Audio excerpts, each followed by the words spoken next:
Hello and welcome to the third and final Singer module. Actually, drum roll, third and the final module ever. Oh no, Tim, aren't you gonna miss this?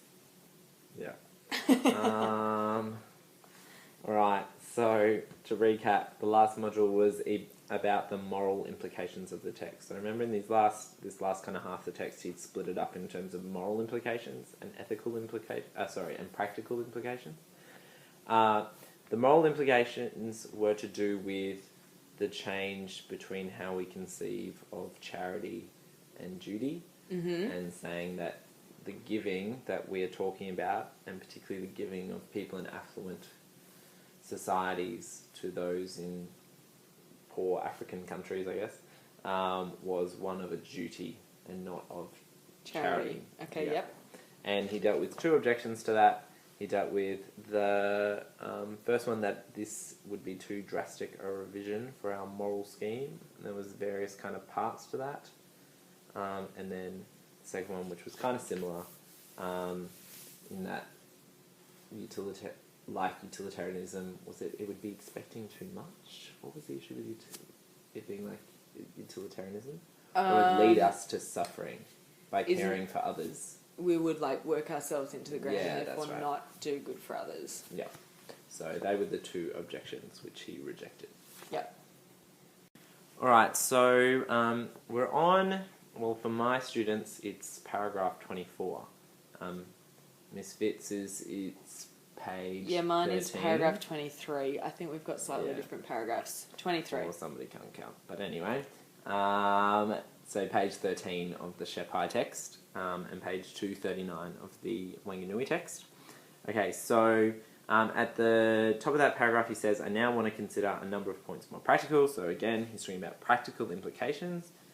He makes clear here that he's not talking anymore about whether we ought to be doing. He's kind of accepted that and feels like that's been established. Yep. But he's talking about whether what we ought to be doing is giving money, and whether that is the best way to prevent starvation. So it's kind of like some people might dispute his claim that we actually ought to be giving as much as we can to charity to prevent famine. Some people would actually disagree with that premise or that conclusion. Yeah. But now he's kind of accepting that everyone's agreeing with him. Yeah. And he's dealing with people who say, okay, yes, we ought to be doing everything that we can, but money is not actually going to help this situation. Yeah, or giving money. Giving money. And I think it's them individually giving money as well. Right, so he's rebutting their claim that individual people giving money is not actually going to be the best way of doing all that we can to prevent famine. Yeah. So the first objection he gives to this is that some people would argue that overseas aid, so money given by governments, should be a government responsibility, not a private one. So helping people overseas, giving money to those people, should be what the government does, and that means we shouldn't give privately. So this is people who say, yes, we need to be doing everything that we can to help people who are starving, but it needs to be the government doing that, not me individually. Yeah. So if you have a look at the paragraph, so this is the next paragraph after the one we were just talking about, there's actually quite a simple little standard form in there. So have a go at putting it into standard form in your course notes. And then he goes on with his response to this argument that people put forward. How would you describe that? Oh, me. Well, he says that people who make this argument make a flawed assumption. And that flawed assumption is that the more people there are who give to privately organised famine relief funds, the less likely it is that the government will take over full responsibility for such aid. So he's saying that people who say the government should do this, not individuals, they're making that argument because they believe that if they keep giving heaps of money, the government will be like, oh, well, this is being taken care of by private individuals. We don't need to do anything. And therefore, in the long run, that will actually be worse for people who are suffering from famine because they won't get all the money from governments. They'll just be getting these measly amounts from individuals. Yeah.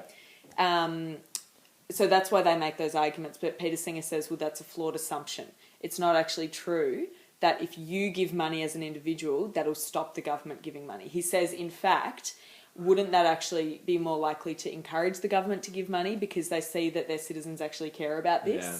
And also, like, if you as a private citizen stopped giving money, wouldn't the government be like, oh, well, no one cares about this anyway, we're not going to waste our money on this? Because, you know, no one's going to vote us out if we don't give all this money to famine relief. So that's his rebuttal of that first objection. All right. So the second objection he raises, or challenge, is what they refer to in the Practical course challenge. notes. Yeah. The second challenge he raises against his argument that we should be giving money is that some people would claim that until there is effective population control, relieving famine.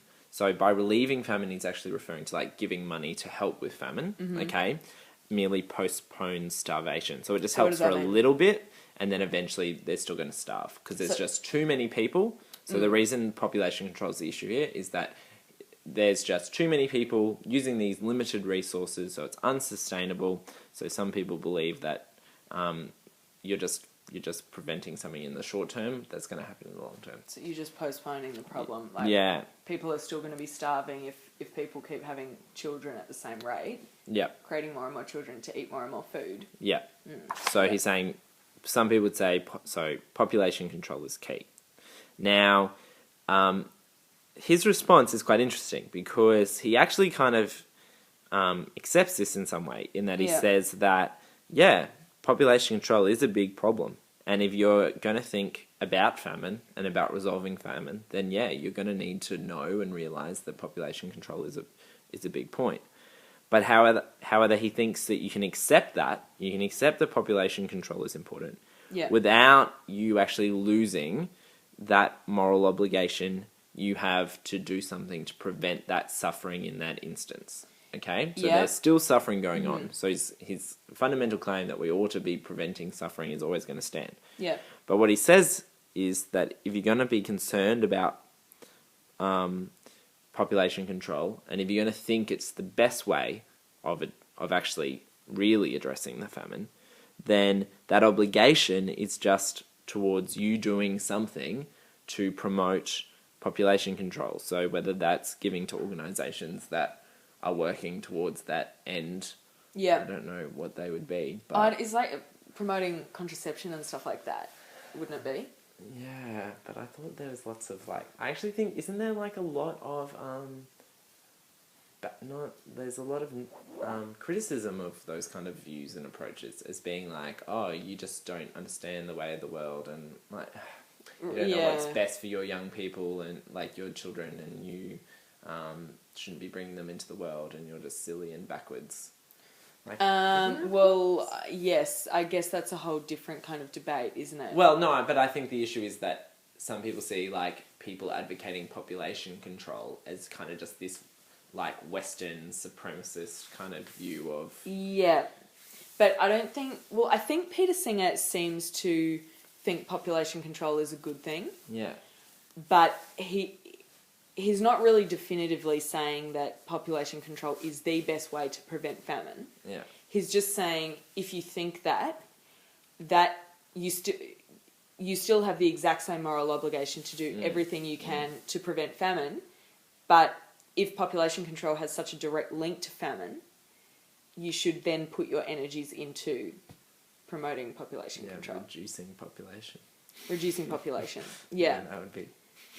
However that is, and that's a whole different colonialist debate, it seems. Very odd.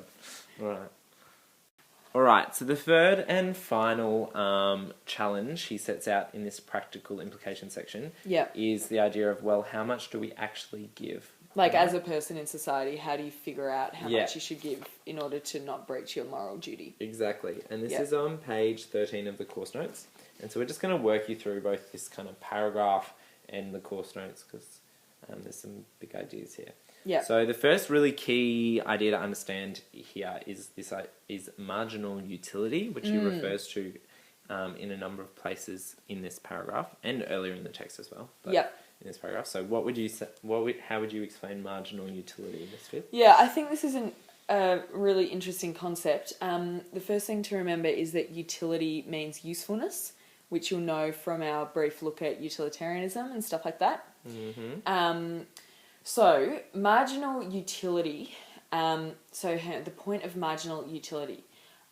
Marginal utility refers to the point at which it would be less useful to keep giving than to stop giving. Yeah. So should I explain that in a little bit more detail? Okay, so if I want to, if I am giving money to someone suffering from famine who's going to starve if I don't give them money. I give them heaps of money, and then I keep giving until the point that I myself actually starve.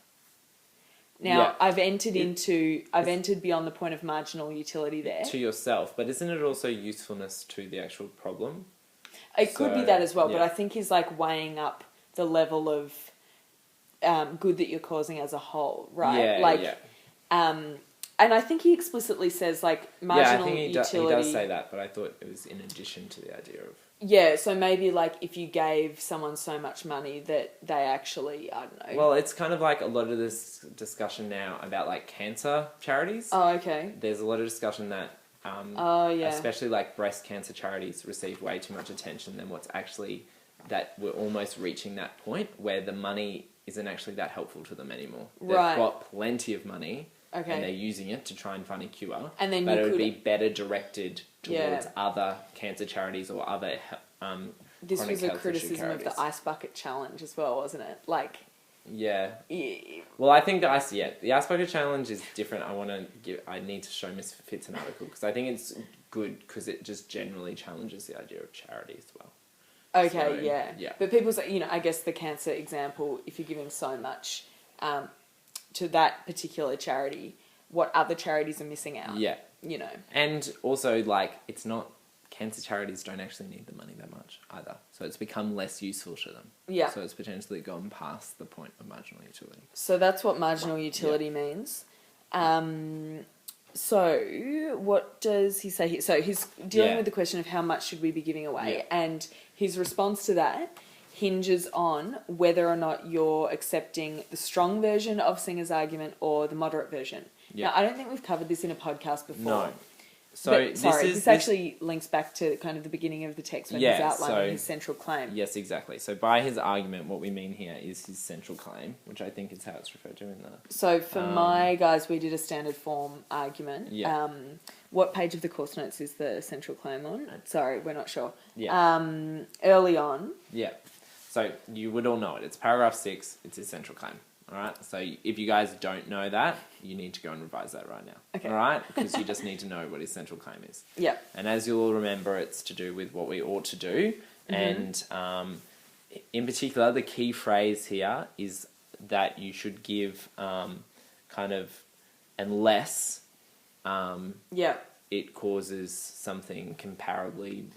In the strong claim, it's comparable moral significance. So if it's in your power to do something to prevent suffering, you should do that unless you, in that process, sacrifice something of comparable moral significance. Yeah. That is kind of what marginal utility means. Like, if you start sacrificing something of comparable moral significance, you've gone beyond the point of marginal utility. Because, like, you're for actually yourself, causing more harm than good. Yeah. Kind of. Yeah. So that's key there. So the comparable moral significance, so you don't want to sacrifice that. He says that. That's okay. He's okay with you not sacrificing that. Now the more moderate version, which is the one he thinks, so it's kind of like by moderate he means like it's a weaker, less demanding So it's version. like a less altruistic version, actually. And Singer himself actually believes the true version is the strong version.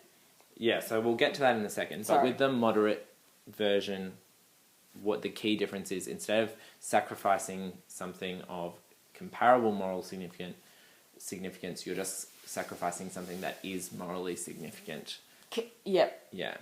So it doesn't necessarily have to be comparable. So it won't be as big a sacrifice. So with the strong version of the central claim, you have to give up until the point where it causes you to do something that's comparable to immoral significance to the thing you're actually trying to prevent. Yeah. So if you're trying to prevent famine and starvation, then yes, as Ms. Fitz has said, the comparable moral significance would be like causing your own starvation. Yeah. But with the moderate version, So which is sorry, just, like the moderate version is easier for people to accept. yeah, exactly. Generally. So with that version, it's if you it's You only of have to some give morals. up until the point at which you might be sacrificing something that you care about. Like, it doesn't have to be of equal value to the thing you're trying to save, but it has. You're allowed to stop giving up until there's something that you consider morally significant that you would be sacrificing if you continued to give. Does that make sense? Yeah. Cool. Hopefully, guys, you might need to re-listen to that a bit. Yep. So then, Ms. Fitz, why does he prefer the strong version of the central claim? Well, I don't know does he ever actually give reasons why he prefers it? I think he just, doesn't that make more sense? Like, I can see why he prefers the stronger version, because he thinks if you can prevent something bad from happening, you really ought to do it, and you should only stop doing it if what you're going to sacrifice is equally important. Like, logically, that actually makes more sense. Like, why should we stop? We could say, in the moderate version, you could really be quite subjective about what you think is morally significant. Mm-hmm. Like, you might think if you give to charity to the point at which you have to move out of your mansion into a slightly less fancy mansion, you might think that's morally significant and therefore stop giving at that point. Yeah. But Singer thinks that's just wrong. Like, that doesn't matter if someone else is actually starving. Yeah. So he prefers the stronger version. Yeah. But anyway, the point of us explaining all of this is to say what Singer said, how much Singer says we should be giving away if you accept the stronger version versus if you accept the moderate version. Yeah. Do you want to explain that? Yeah, so it's in the second set of boxes in your course notes, guys. But so according to the claim, if it's the strong version, he would say that you give up to the point of marginal utility. Yeah. So up to when you're causing yourself or the actual, what you're giving it to, it becomes less useful and also causes you great, comparably morally significant suffering. Yeah. But with the moderate version, he would say, well, it doesn't really come close, or it would not go up to that point. So it's not to the point of marginal utility is the main thing he says. Yeah.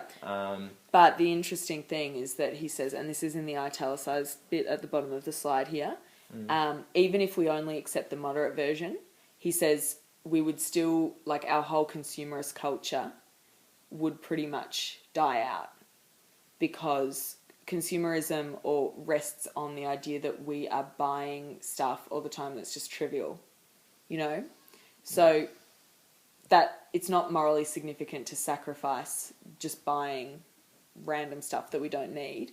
Yeah. So therefore we would have to stop that even in the moderate version, and consumerist culture would die out. Yeah. So Singer's last two paragraphs, he's kind of just reflecting on, I guess, what this means for us going forward. He addresses a bit of a concern that people might sometimes raise. People might say, philosophers can't really tell us the answers to these questions of public policy. I guess public policy is like politics and what we put government money towards. Yeah. People would say, well, philosophy is all to do with just like abstract questions that don't actually have any implications for real life. So philosophers should stay out of public policy, But Singer's saying, well, maybe that's true with issues where we need a real expert to tell us what the facts are. I can't think of an example off the top of my head, but maybe in science or something, we actually need a scientist to tell us the answers to important public policy questions. But so yes, maybe philosophy can't have a say where we don't actually know the facts without an expert. But Singer believes that in the case of famine, we do know the facts. We know that heaps of people are suffering from it, and we know that we could do something about it if we wanted to with our money. And therefore, philosophy can actually have a valid say in that issue. And so the final part of it kind of goes to, okay, well, if philosophy has a role, how do we then use philosophy? So what use should it be put to? And what does he say? I think it's a really nice point to kind of finish with. Well, he's saying, like, so philosophy, me being Peter Singer, in my philosophy, I've made this argument about what we should be doing. But then he finishes, it is a nice point. He says, but discussion is not enough. Like, we can talk about these issues till the cows come home, but actually everyone, including philosophy teachers and philosophy students, need to take the conclusions we come to seriously by acting upon them. So it's like exhorting us to take action on this issue and actually make it a part of our lives and the way we act, which, is pretty kind of, I guess, unique. Maybe Nietzsche was a bit like this, but just the fact that he's bringing it into the realm of real life, I think, is quite unique amongst the philosophers we've studied. Cool. Well done on reaching the end, guys. Woohoo. See ya. Bye.